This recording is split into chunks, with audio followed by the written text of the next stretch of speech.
Okay, so you have a variety of people. Some people, and we've touched on this so many times, whether they believe that God exists, they do believe he exists, but they feel some type of way about him, usually negatively. Some people believe in Satan, some people don't believe in Satan. But if we're operating from the fact that we do believe in God and we do believe in Satan, and you acknowledge, okay, this is important, his part in all these things that we're seeing, and it's only going to get worse, sadly. It's sad, but it's not sad at the same time, meaning we know that all these things are prophecy and they have to happen for us to get on the other side of this system of things ending once and for all, okay? And regaining our spiritual legacy, meaning being in the place that we should have been to begin with, mankind. Okay, so no matter what Satan does, no one that I have encountered really gets mad at Satan. Even if they acknowledge he's done these things, he's doing these things, he's behind these things, they never get mad at him. And I just find that so fascinating. But they are quick to go and talk about God. They're mad at him. I mean, the fury, the emotion is so overwhelming. But they never, ever, ever get mad at Satan. I would love for someone to step forward and explain that to me. They never get mad at him.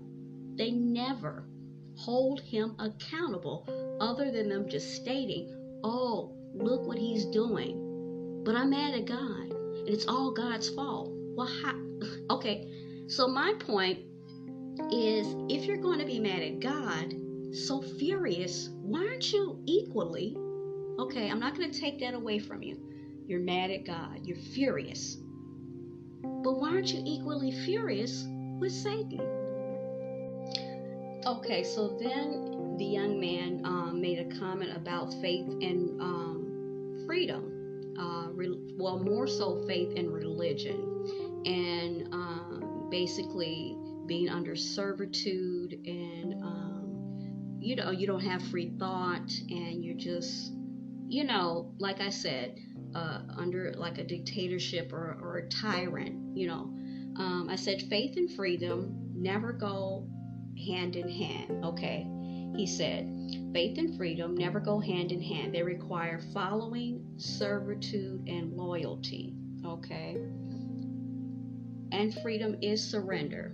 Okay, there is some level of surrender. Okay, faith and freedom never go hand in hand. They require following, servitude, loyalty. When required, freedom is surrender. Now, that's with anything.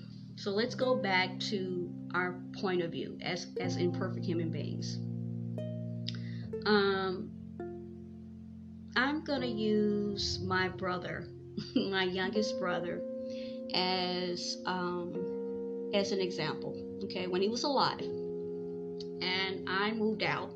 I'm the oldest, and for him, living on my own, okay, not under our parents' roof, was ultimate freedom.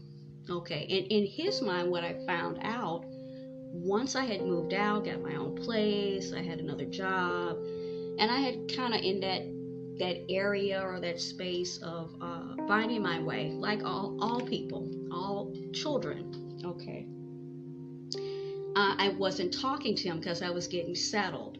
And then when we did talk, he actually thought that there were no rules. There were no rules.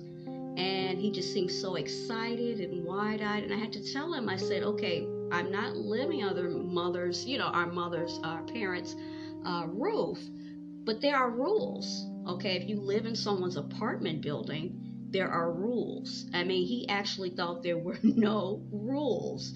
How sweet, right? And I said, life, there are rules. When you work, there are rules. You just can't come to work and just wild out. You're going to lose your job. You do things that you don't follow the rules at the place that you stay. You're going to lose your apartment, okay, your condo, your whatever. There are rules. So, if we're talking about God, there are rules. Okay? There are rules. Just because there are rules doesn't make, in this context, God some kind of aloft. He doesn't care. He's a dictator. He's a tyrant. He's this, he's that. No, there are rules for everything. And that doesn't necessarily mean, something bad. Because without rules or any kind of construct of structure, everything's going to fall apart. And the thing about this is that this is what Satan promotes. No rules. You don't have to be accountable. Be your own God. See, it always comes back to that, whether people are realizing what they're doing and who they're following, this is what it all boils down to. And it never changes. It never changes. So I reiterated about faith. Okay, faith does require a certain level of surrender. It does. But what people often do is that they consider faith and surrender as weakness. It is not weakness. It's strength. Okay, because we're imperfect human beings and because of the introduction of sin so early on, it takes a lot of strength and willpower to stand in faith. Okay, and people call it blind devotion. And I'm not going to take away from that. Something that is against, in a way, our nature based on that sin that was introduced early on. It takes a lot of willpower and it takes a lot of strength. There needs to be some form of surrender. Okay, there has to be some compromise. That's with anything when we think about relationships. Okay, you can't tirade and dictate every little thing. That's not, no. There has to be give and take. Give and take. Surrender. Faith. Okay? That's just my viewpoint. So then I wrote, but when I look at this world outside of the perimeters or the parameters of faith, religion, I get the whole religion thing, and we've talked about this many times.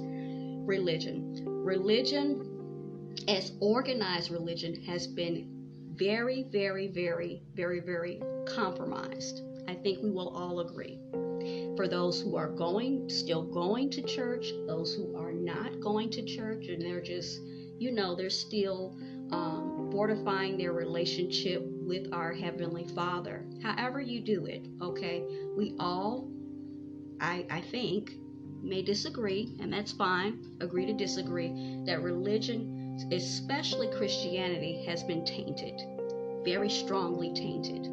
Sad, but that's what it is.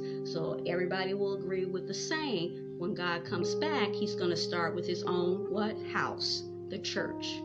Okay, but I don't see freedom, this is what I wrote, at all that most say they have or need. I don't, okay. Okay, I don't see freedom at all that most say they have or need. I see oppression, captivity, and servitude that is disguised as freedom. Okay, so let me put this in context. So I was basically telling the young man that this freedom that everybody is saying that they have because they are, not believing in God or not going to church or they're not reading the Bible, and I don't see it as freedom. Okay, I don't see it as freedom. I see it as we are all, oppressed.